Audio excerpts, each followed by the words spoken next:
The by now old news of a chlamydia outbreak at Crane High School in West Texas highlights yet again how if the U.S. sex education system were, for instance, a student at Crane High School, it would probably have chlamydia by now and probably not graduate from high school due to its continual lackluster performance in the classroom.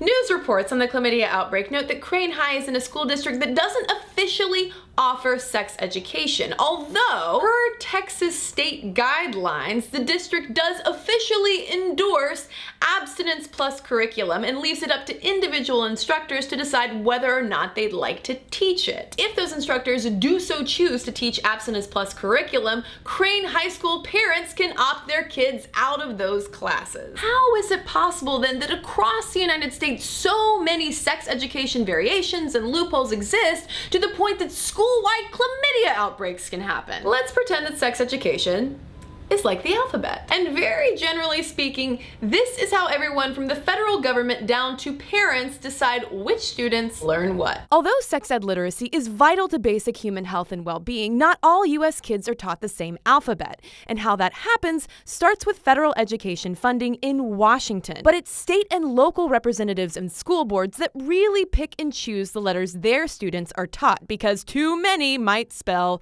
disaster. So as a result, 31 states don't require that sex education must be medically accurate. 21 states require no understanding of how contraception works. 30 states and D.C. allow parents to opt their kids out of sex ed. Only 12 states require LGBTQ discussion, and 3 require only negative information to be taught. 30 states don't require students to be taught about healthy sexual decision-making like consent, and yes means yes. In this kind of climate, even the word vagina is verboten. Take it from a veteran Idaho sex ed teacher who caused an uproar for dropping a V-bomb in class. Did I mention that 30 states don't require HIV education? Or that 25 states require that kids be taught to wait until marriage to have sex for the first time? And why wait? Because abstinence education warns sex outside of marriage will cause psychological harm. So it's not a big surprise that 75% of 18 and 19-year-old Americans say they have little or no knowledge of the contraceptive pill. And who's paying for this lackluster education? American taxes! And with the highest rate of teen pregnancy in the industrialized world, abstinence-only American sex education has